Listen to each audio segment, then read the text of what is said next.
আমরা কিন্তু এরপরে চলে এসেছি সেই ইসামতি নদীর পাড়ে, দেখতে পাচ্ছ পিছনে ইসামতি। আর এই ইসামতি নদী পার করলেই ওই পাশে যে জায়গাটা, ওই জায়গা আছে সেই বিভূতিভূষণ অভয়ারণ্য। আর আমরা এবার কিন্তু নৌকোয় চড়ে কিন্তু এই বিভূতিভূষণ অভয়ারণ্যতে যাব। যারা সাথে যদি তোমাদের বাচ্চা বাচ্চা আসে, এই যদি পিকনিকের জন্য যারা তো দূর থেকে আসছে, যদি কিছু না নিয়ে আসে, এখানে কি সব ভাড়া পাওয়া যায়? আশেপাশে ব্যবস্থা আছে? আশেপাশে সেটা ব্যবস্থা করে দিই আমরা। এখন শীতের সময় পিকনিক সবারই হবে, আর এই পিকনিকের সময় কিন্তু একটা ভালো স্থান হচ্ছে আশেপাশের মধ্যে এই নীলকুঠির যে পিকনিক স্পট, সেইটা একটা নির্জন জায়গা বললে যা বোঝায় সম্পূর্ণ কিন্তু আছে এই নীলকুঠিতে।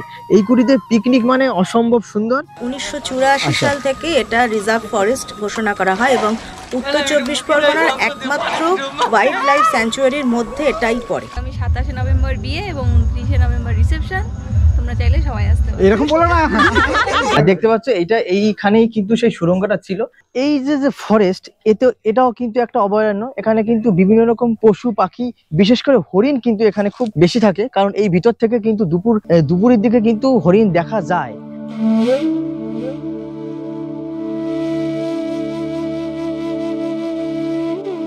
মাঠ থেকে উঠেই কিন্তু দেখতে পাচ্ছ রাস্তা, আর এই রাস্তা দিয়ে একটুখানি পায়ে হাঁটা 1 মিনিটের পথ। আর সামনেই কিন্তু দেখতে পাচ্ছ সেই যে রিসর্টটা আছে, সেই রিসর্টটা।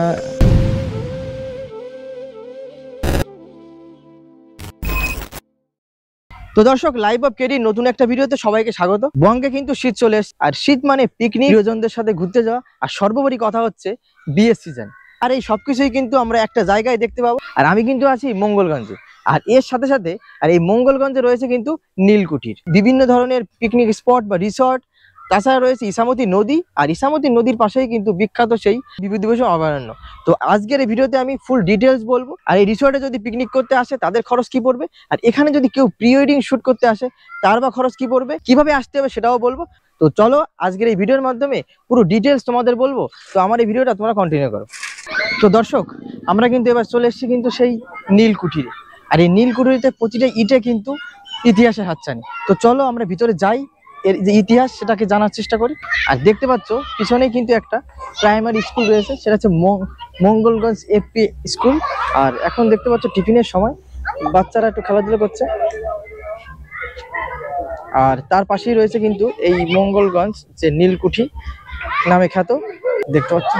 আমি কিন্তু এখন সেই নীলকুঠির ভিতরে প্রবেশ করে গেছি। তো এখানে কিন্তু প্রতিটা জিনিসের ইট দেখলেই বোঝা যাচ্ছে এটা কত পুরনো, আর এর কিন্তু বিভিন্ন রকম ইতিহাস রয়েছে। এই যে বাড়িটা বর্তমানে ভগ্ন দশায় আছে, এই যে বাড়িটা, এর কিন্তু একটা কাহিনী আছে। ব্রিটিশ আমলের এক নীলকর, তার নাম হচ্ছে কাটা সাহেব। আর কাটা সাহেবের বাসভবন ছিল এটা।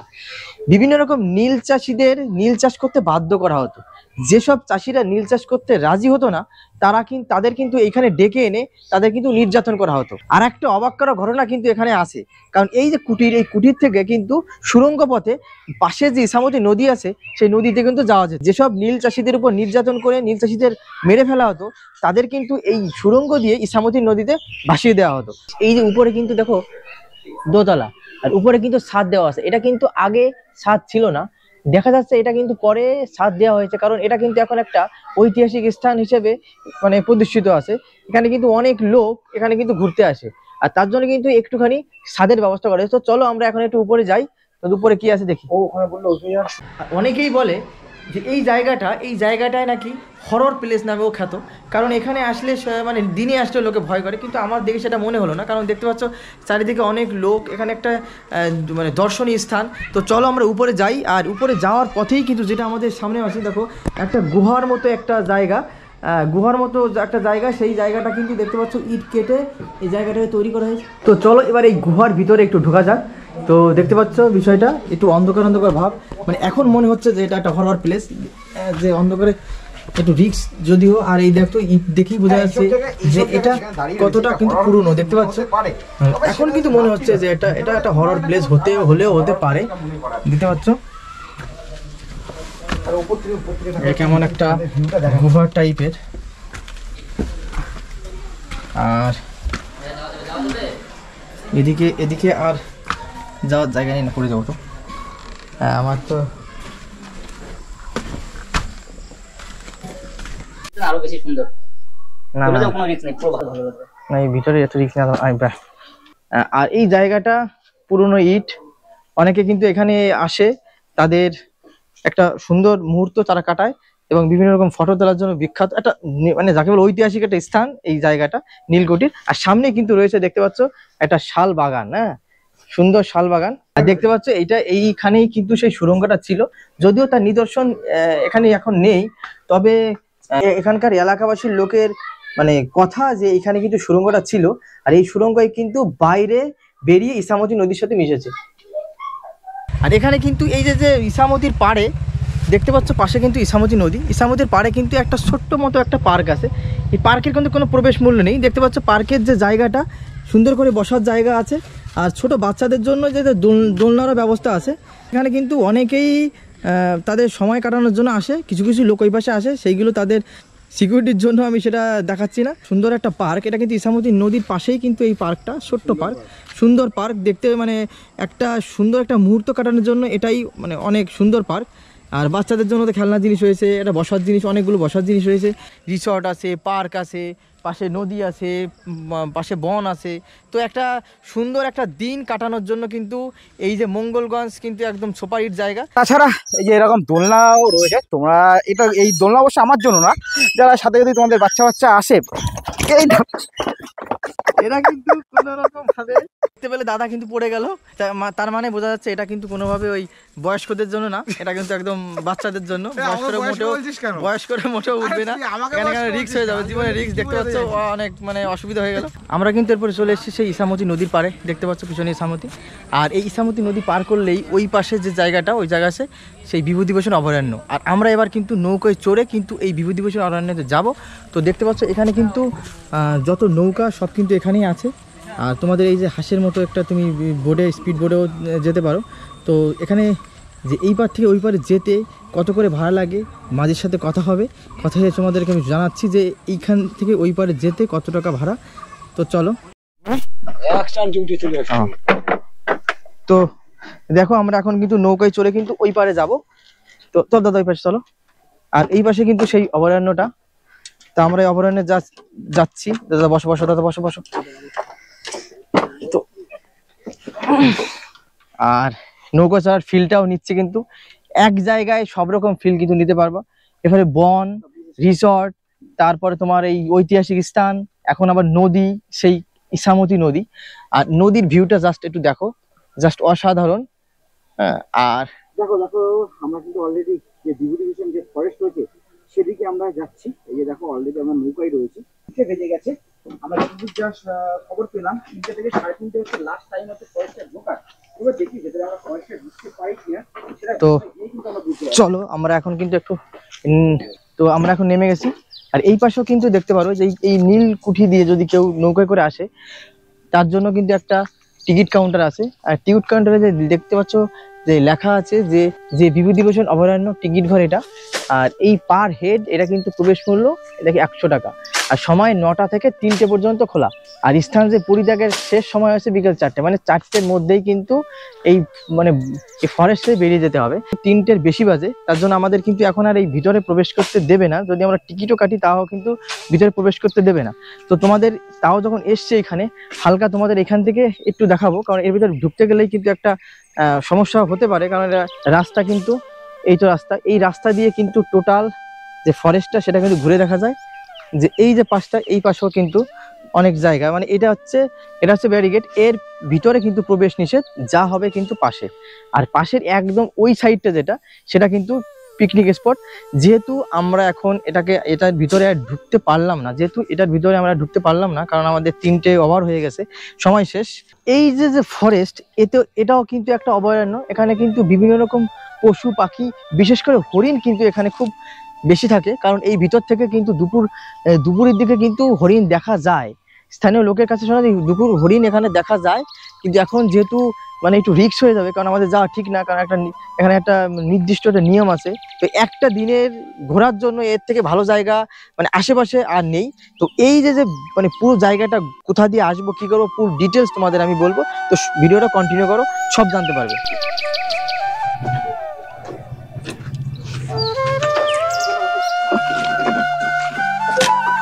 ভয় লাগবে। তো দর্শক, এবার কিন্তু আমরা একটা কাকার সাথে কথা বলি, উনি এখানে নৌকা চালান। তো নৌকার কি ভাড়া, কি বৃত্তান্ত, বা এখানে কি যে পুরো নিয়মটা ওনার কাছে শুনিনি। তো চলো। এবার দাদার কাছে একটু এখানে ব্যাপারে একটু ডিটেলসে জেনে নেবো যে পিকনিকের কি কিরকম ভাড়া পড়ে, এই যে নৌকা ভাড়া, তোমরা যারা এসে এখানে নৌকা ভাড়া করবে কত কি ভাড়া পড়ে, প্রি ওয়েডিং এ কি ভাড়া আছে, এক কথা এটু যে ডিটেলস দাদার কাছে শুনে নেবো। দাদা সবার প্রথমে বলবো যে আমাদের যদি ওপার থেকে এপারে এমনি যদি নর্মাল আসতে হয় তাহলে ভাড়া কত? তাহলে 10 টাকা ভাড়া। তাহলে পার হেড 10 টাকা করে। এবার বলবো যদি কেউ প্রি ওয়েডিং শুট করে সেটা তো ঘন্টা হিসাবে ভাড়া, এটা কি কিরকম কি ভাড়া রয়েছে? 1 ঘন্টা দুটো লইগো 1200 টাকা, আর আধা ঘন্টা 800 টাকা। দুটো নৌকা 1200 টাকা, একটা নৌকা 700 টাকা। 700 টাকা। এটা তো ফুল হচ্ছে প্রি ওয়েডিং শুট বা বিয়ের সিজন। যদি কেউ একটু অফ সিজনে আসে সেক্ষেত্রে ভাড়া কি একই? একই, মানে সারা বছর তার ফিক্সড ভাড়া? ফিক্স ভাড়া। বিভূতিভূষণ যে অভয়ারণ্য পাশেই যে রয়েছে ওখানে কি পিকনিক স্পট ভাড়া পাওয়া যায়? ভাড়া, হ্যাঁ কোনো ভাড়া পাওয়া যায়। ধর একটা গাড়ি রাখতে 100 টাকা চার্জ নেবে, পিকনিক করতে 130 টাকা করে মাথা পিছু নেবে। 100 টাকা কি গাড়ি, মানে 4 চাকা বা 4 চাকা? 4 চাকা 100 টাকা ভাড়া, তাই তো? 100 টাকা ভাড়া। যে কটা রিসোর্ট রয়েছে সব কটাই মঙ্গলগঞ্জে। মঙ্গলগঞ্জে। বিভূতিভূষণ অভয়ারণ্য ওখানে কোনো রিসোর্ট নেই? ছিল, সেটা বন্ধ হয়ে গেছে। সেটা বন্ধ হয়েছে। বলতে পারো ভেতরে আর কি কি পশু পাখি রয়েছে? ওই হরিণ আছে, কিছু বিভিন্ন রকম পাখিপত্র এসব আছে। এবার বলছি এখানে যদি কেউ প্রি ওয়েডিং শুট ছাড়া বা এদিকে যাওয়া ছাড়া অন্য কোনো সময় অন্য নৌকাটা, কোনো ভাড়াই খালি আমার আধা ঘন্টা 60 টাকা মাথা পিছু নেই, হ্যাঁ 1 ঘন্টা 100 টাকা। যদি কেউ মনে করে যে না আমরা একটু এদিকে যাবো আর একটু নৌকার ফিল্ডটা নেবো এদিকে ঘুরে ঘুরে, তখন কেমন ভাড়া? ওই 1 ঘন্টা 100 টাকা, আধা ঘন্টা 60 টাকা পার হেড। পারে। আর এখন সিজনের সময় কেমন লোক হবে এখানে? এখানে সিজনে সেই লোক হবে, অনেক লোক হবে। আর সিজন ছাড়া? সিজনে ছাড়া একটু কম হচ্ছে। সিজনের লোক তো এসব জায়গায় গাড়ি পার্কিং দিতে পারে না, এত ভিড় হয়ে যায় চাপে। ওটা তো লোক খুব কমই হয়। যদি পিকনিকের জন্য যারা তো দূর থেকে আসছে যদি কিছু না নিয়ে আসে, এখানে কি সব ভাড়া পাওয়া যায়? আশেপাশে ব্যবস্থা আছে? আশেপাশে সেটা ব্যবস্থা করে দিই আমরা, কোনো অসুবিধা হবে না? কোনো যদি কিছু অসুবিধা না নিয়ে আসা হয় এখানে অসুবিধা হবে কোনো না? আসলে দাম দর করে ওটা আগের থেকে বুকিং করতে হবে, আগে জিজ্ঞেস করে ডেলি এসে পাওয়া যাবে না।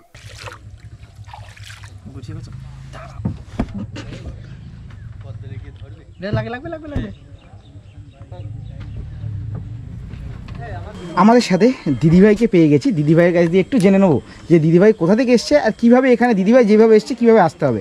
দিদিভাই বলছি আপনি কোথা থেকে এসছেন? আমি বনগা থেকেই এসেছি, বনগাতেই বাড়ি। এবার বনগা থেকে যদি আমাদের আসতে হয় তাহলে আমাদের মানে যদি আমাদের শিয়ালদা থেকে আসতে হয় সেটাই একবারে বনগা ধরে বলুন যে আমাদের কিভাবে আসতে হবে। হ্যাঁ, শিয়ালদা থেকে বনগা লোকালে যদি আপনি আসেন, বনগা স্টেশনে, বনগা জাংশনে এসে পৌঁছবেন। সেখান থেকে আপনার অটোতে বা ভ্যানে আপনি মতিগঞ্জ বাস স্ট্যান্ডে আসতে হবে।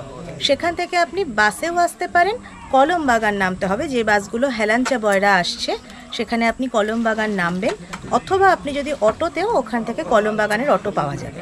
এবং কলমবাগান থেকে আরেকটি অটোতে আপনার পারবাদান অভয়ারণ্য ফরেস্ট বললেই চলে আসা যায়। একটু যদি ভাড়াগুলো মেনশন করে দেন। হ্যাঁ, ভাড়া মোটামুটি মতিগঞ্জ থেকে কলমবাগান অবধি 20 টাকা, 18 টাকা বাসে নিল, অটোতে মনে হচ্ছে 20 টাকা। আর হচ্ছে বনগা স্টেশন থেকে মতিগঞ্জ অবধি আসতে? বনগা স্টেশন থেকে মতিগঞ্জ অবধি আসতে আপনার 15 টাকা টোটোতে ভাড়া। তাহলে আমাদের টোটাল ভাড়া কত পড়ছে? তাহলে আমাদের রাউন্ড ফিগারে 50 টাকা। 50 টাকাই ধরতে পারবেন। আর মোটামুটি আমাদের ডিস্টেন্স কতটা হবে বনগা স্টেশন থেকে? বনগা স্টেশন থেকে আপনার মতিগঞ্জ থেকে এখানে ডিস্টেন্স হচ্ছে 25 কিলোমিটার। চাকদা থেকে যদি আপনি আসেন তাহলে আপনার চাকদা থেকে দত্তফুলিয়া বা সিন্দ্রানী যে বাসগুলো আসছে সেখান থেকে আপনি ওই বাসগুলো ধরলেই পারমাদান অভয়ারণ্য ফরেস্ট বললে ওরা নামে। তাহলে আমরা নীলকুঠিতেও ডাইরেক্ট আসতে পারি, অথবা আমরা ডাইরেক্ট একবারে ওপাশে অর্থাৎ বিভূতিভূষণ যে অভয়ারণ্য রয়েছে সেখানে আসতে পারি। একটু ভাড়াটা যদি মেনশন করে দেন। ওখান থেকে ভাড়াটা আমার ঠিক জানা নেই, তবে মাঝি দাদার কাছে শুনলাম 20 টাকাই মনে হয় ভাড়া। আর ম্যাডাম বলছি ওপাশে পিকনিক স্পট টোটা বিভূতিভূষণ অভয়ারণ্যের মধ্যে রয়েছে? পিকনিক স্পট রয়েছে, 130 টাকা ভাড়া আপনার। সেটা মানে এটা কি স্পট চার্জ? ঢুকতে দেখলাম, হ্যাঁ ঢুকতে মানে স্পট চার্জ। মানে যতজনই আমরা পিকনিক করি না এখানে 130 টাকা ভাড়া। 130 টাকা। ঠিক আছে, সেই ক্ষেত্রে ভাড়াটা আমি মনে হয় কমই আছে, সেক্ষেত্রে 130 টাকা স্পট ভাড়া হিসাবে। আর যদি মানে মাইক বাজানো যায় না কিন্তু। মাইক, আচ্ছা একটা কিন্তু ম্যাডামের কাছেই আমরা জানতে পারলাম যে ফরেস্টের ভেতরে যেহেতু এটা এই মুহূর্তে রিজার্ভ হয়ে গেছে ফরেস্টটা এই মুহূর্তে নয়, 1984 সাল থেকে এটা রিজার্ভ ফরেস্ট ঘোষণা করা হয় এবং উত্তর 24 পরগনার একমাত্র ওয়াইল্ড লাইফ স্যাংচুয়ারির মধ্যে এটাই পড়ে বনগাঁতে। এবং 1995 সালে বিভূতিভূষণের নামাঙ্কিত করা হয় এই ফরেস্টটা। আরে এই যে আমাদের ওয়াইল্ড লাইফ যে সেঞ্চুরি রয়েছে এর মধ্যে মোটামুটি আপনি যেহেতু লোকাল হয়তো অনেকবার আগেও এসেছেন, কি কি মোটামুটি পশু পাখি আমরা এক্সপেক্ট করতে পারি দেখার মতো? এখানে 250-র উপরে আপনি বিভিন্ন প্রজাতির চিতল হরিণ পাওয়া যায়। এছাড়াও বিভিন্ন প্রজাতির পাখি পাওয়া যায়। এখানে একটা জু আছে, ছোট্ট জু আছে, আর চিলড্রেন্স পার্ক আছে একটা। আর পেয়ে যাবেন এখানে একটা ফরেস্ট অফিসের বন বাংলো, যেখানে যদি আপনি থাকতে কেউ চায়, ওয়ান নাইট যদি থাকে, আমি আজকেই জিজ্ঞাসা করলাম তো সেখানে আপনার বারাসাত যে ফরেস্ট ডিপার্টমেন্টের অফিস আছে সেখান থেকে আপনাকে বুক করতে হবে। যারা বিডিও স্তরে চাকরি করেন তারা এমনিই হয়তো পাবেন ওখান থেকে, কিন্তু সাধারণ মানুষকে যদি আসতে হয় তাহলে একটি অ্যাপ্লিকেশন করে বারাসাত অফিস থেকে ওরা ফরেস্ট অফিসে গিয়ে অ্যাপ্লিকেশনটি করতে হবে। ওরা পারমিট করলে আপনারা থাকার ওয়ান নাইট থাকার উইদাউট অ্যাপ্লিকেশন এখানে ডাইরেক্ট এসে থাকা যাবে না। অসংখ্য ধন্যবাদ ম্যাডাম আপনাকে আমাদেরকে সময় দেওয়ার জন্য। সাথে সাথে কিন্তু দাদাও এসছে, যে সাথে দাদাও এসছে। ভালো জায়গা, আর কিছুদিন পরেই এখানকার সিজন শুরু হয়ে যাবে। আমি আগেও এসেছি একবার, সেই জন্যই মানে বলতে চাই যে এখানে সমস্ত মানুষ আসুক, তাহলে এখানকার মেনটেনেন্স এবং আরও অনেক কিছু ভালো হবে। যে ফেন্সিংটা আপনারা আগে দেখেছেন ওটা কোর এরিয়া, এছাড়াও পুরো 64 বর্গ কিলোমিটার এলাকা নিয়ে কিন্তু আমাদের এই বিভূতিভূষণ অভয়ারণ্যটা রয়েছে। এই পাশ থেকে আপনি দেখতে পাচ্ছেন টোটালটা। মানে বলছি এত বড় অভয়ারণ্য, সাথে আমরা দেখতে পাচ্ছি সাইড যে সিন, সেটাও কিন্তু এক কথায় মানে অস্বাভাবিক ভালো। বিশেষ করে শীতকালে আসলে তো আরও যে কুয়াশার একটা আবরণ, খুব ভালো লাগে। আরো মনে হয় ওই সময় না পাখির যে আনাগোনা আরো বেশি থাকে। একটা কথা বলতে চাইবো, এখানে অর্জুন, শিরীষ আর হচ্ছে এরকম আরো অনেক পুরনো প্রায় অনেক মেডিসিনাল প্ল্যান্টের কিন্তু এটা একটা কোর মানে জায়গা, খুব ভালো এবং অর্জুন গাছের যে গায়ের রং বা সেগুলো খুব সুন্দর। সেক্ষেত্রে আপনার মনে হয় না যে জায়গাটা আরো বেশি করে সংরক্ষণের প্রয়োজন আছে, রক্ষণাবেক্ষণের প্রয়োজন রয়েছে? ঠিক আছে ম্যাডাম, অসংখ্য ধন্যবাদ। Thank you.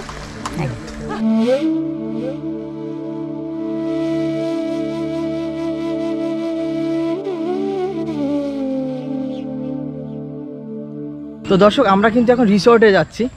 আর এই যে দেখতে পাচ্ছ এটা কিন্তু সেই ইছামতি নদী, আর এই যে নীলকুঠির থেকে একটু এগোলেই কিন্তু সেই রিসর্টে যাই। সেখানে ভাড়া কেমন, কোন কি প্রসেস সব তোমাদের বলবো। আর রিসর্টে যেতে গেলে কিন্তু এই রাস্তাটা পার করলে কিন্তু এই পাশে দেখতে পাচ্ছ একটা মাঠ পাবে। হ্যাঁ, একটা মাঠ পাবে। এই মাঠটা পার করলেই ডান দিকে সেই রিসর্টটা। তো চলো আর গিয়ে দেখি সেখানে ভাড়া কেমন কি আছে, তো তোমাদের জানাচ্ছি। মানে আজকের এই ভিডিওটা সম্পূর্ণ তথ্যপূর্ণ ভিডিও। যারা আসবে আমি মনে করব আসার সঙ্গে সঙ্গে যে তারা আমার এই ভিডিওটা দেখে যদি কেউ আসে, কোনো কিছুই যাতে অপূর্ণ না থাকে। আমি চেষ্টা করছি সবগুলো তথ্য দিয়ে ভিডিওটাকে একদম তথ্যপূর্ণ ভিডিও তৈরি করার জন্য। এই মাঠ থেকে উঠেই কিন্তু দেখতে পাচ্ছ রাস্তা, আর এই রাস্তাতে একটুখানি পায়ে হাঁটা 1 মিনিটের পথ। আর সামনেই কিন্তু দেখতে পাচ্ছ সেই ইচ্ছেকুঠি যে রিসর্টটা আছে, সেই রিসর্টটা তোমরা দেখতে পাচ্ছ। এখানে কিন্তু ভিতরে কাজ হচ্ছে, বিল্ডিং আছে, বিভিন্ন রকম থাকার ঘর। এই যে ফোন নাম্বারকে দেখা যাবে, আর এই দেখতে পাচ্ছ এটা ফোন নাম্বার আছে। যদি কারোর কোনো কিছু দরকার হয় তাহলে কিন্তু সে যোগাযোগ করে নিতে পারো। তো উনি ম্যানেজার আপাতত এখানে নেই, তো ওনাকে ফোন করা হলো। তো উনি যারা কর্মচারী আছে তাদের কাছে শুনলাম, সবকিছু শোনার চেষ্টা করলাম, কিন্তু তারা অতটা বিষয় ডিটেলস জানে না। তো তোমাদের কিন্তু আমি ফোন নাম্বারটা দিয়ে দিলাম। তোমাদের ভিতরে দেখাতে পারলাম না, তার জন্য সরি। কারণ আমি ইচ্ছা ছিল যে তোমাদের ভিতরে পুরোটা দেখাবো, যে পাশে এত সুন্দর একটি রিসোর্ট, এখানে বিভিন্ন রকম খাবার কিন্তু রয়েছে, মানে রাতে থাকার জন্য। বা আমি দেখলাম যা পুরোপুরি শিওর, কিন্তু সেখানে কিন্তু কথা বলার মতো ম্যানেজার না থাকার জন্য তোমাদের পুরো ডিটেলস দিতে পারলাম না। তো তোমাদের যদি কারোর দরকার হয় তোমরা দেখে নিতে পারো। এখানে রিসোর্ট আছে সেটা বললাম, এখানে কিন্তু আরো 3-4খানা রিসোর্ট আছে। দর্শক, এই যে সামনে জায়গাটা ইছামতি নদীর পাড়ে যে নীলকুঠির, আর আমাদের এই পাশে কিন্তু সেই ইছামতি নদী। আর ইছামতি নদীর পাড়ে কিন্তু দেখো অঢেল জায়গা, অনেক জায়গা। আর এই জায়গাটাই কিন্তু পিকনিকের জন্য পিকনিক স্পট। মানে এখানে কিন্তু সবাই এসে পিকনিক করে, কারণ পিকনিক সিজন অটোমেটিক শুরু হয়ে গেছে। শুরু হওয়া মানে কি, এখান থেকে পুরোটা এই পাশ থেকে এই পাশে পুরোটাই কিন্তু পিকনিক হয় এখানে। এখন শীতের সময় পিকনিক সবারই হবে, আর এই পিকনিকের সময় কিন্তু একটা ভালো স্থান হচ্ছে আশেপাশের মধ্যে এই নীলকুঠির যে পিকনিক স্পট সেইটা। তো এখানে সবাই পিকনিক করতে আসতে পারো। আর দেখতে পাচ্ছ মনোরম পরিবেশ, চারিদিকে কিন্তু মনোরম পরিবেশ, নদী, বন, ঐতিহাসিক স্থান, একটা নির্জন জায়গা বললে যা বোঝায় সম্পূর্ণ কিন্তু আছে এই নীলকুঠিতে। এই কুঠিতে পিকনিক মানে অসম্ভব সুন্দর। এতক্ষণ ধরে যারা ভিডিও দেখছিলে প্রি ওয়েডিং শ্যুটের মধ্যে, যাদেরকে দেখছিলে বারে এই হচ্ছে সেই দাদা, সেই দাদা হলে আর একজন বৌদি হবে, যাই হোক না কেন। এবার জিজ্ঞাসা করে নেবো একটু জাস্ট, দাদাদের বিয়েটা কবে হচ্ছে? আমাদের বিয়ে হচ্ছে 27শে নভেম্বর, আর রিসেপশন 29শে নভেম্বর, বাংলায় 11ই অগ্রহায়ণ 13ই অগ্রহায়ণ। তাহলে নতুন জীবনের যে পথ চলা, এবার তোমাদের একবারে যখন বিয়ে হচ্ছে টোটালি জিজ্ঞাসা করি, এটা কি ভালোবাসার বিয়ে নাকি? একদমই ভালোবাসার বিয়ে? 12 বছরের ভালোবাসা। আচ্ছা আচ্ছা, আমাদের সামনে এক যুগ বলবো, এক যুগের ভালোবাসা পরিপূর্ণ হতে চলেছে। মুখের হাসিটাই তার প্রমাণ করে দিচ্ছে যে এক যুগের ভালোবাসা পরিপূর্ণতা লাভ করছে খুব শীঘ্রই। এটাই সবচেয়ে বড় জিনিস, কারণ অনেক ভালোবাসা তো পরিপূর্ণতা লাভ করে না, মাঝপথে এসেই থেমে যায়। সেখানে আমাদের সামনে এমন একটা জুটি দেখছি যাদের পরিপূর্ণতা ভালোবাসা লাভ করতে চলেছে। দাদাদের জন্য অনেক অনেক শুভকামনা, যাতে সারা লাইফ দিদির হাত ধরে এইভাবে যাতে একসাথে পথ চলতে পারে। এক ঘরে দিদির হাত ধরে তোমাদের বিয়ের রিসেপশনের জন্য সবাইকে একটু যদি বলে দাও। দিল্লির লাড্ডু খাওয়ারই ছিল, খেয়ে নিয়েছি। তো আগামী 27শে নভেম্বর বিয়ে এবং 29শে নভেম্বর রিসেপশন, তোমরা চাইলে সবাই আসতে পারো। এরকম বলো না, কোথায় বিয়ে হচ্ছে সেটা তো বলেনি। টেনশন হয়নি। না তার ঠিক আছে। ঠিক আছে দাদা, তোমাদের জন্য অনেক অনেক অনেক শুভকামনা। Happy married life for both of you. Thank you. তো দর্শক, আমার এই সম্পূর্ণ ভিডিওটা তোমাদের কেমন লাগলো? যদি ভালো লাগে তাহলে আমি একটা লাইক আশা করতেই পারি। তো খুব তাড়াতাড়ি তোমাদের সাথে দেখা হবে নতুন কোনো একটা বিষয় নিয়ে। ততদিনে ভালো থেকো, সুস্থ থেকো, সাবধানে থেকো। নমস্কার।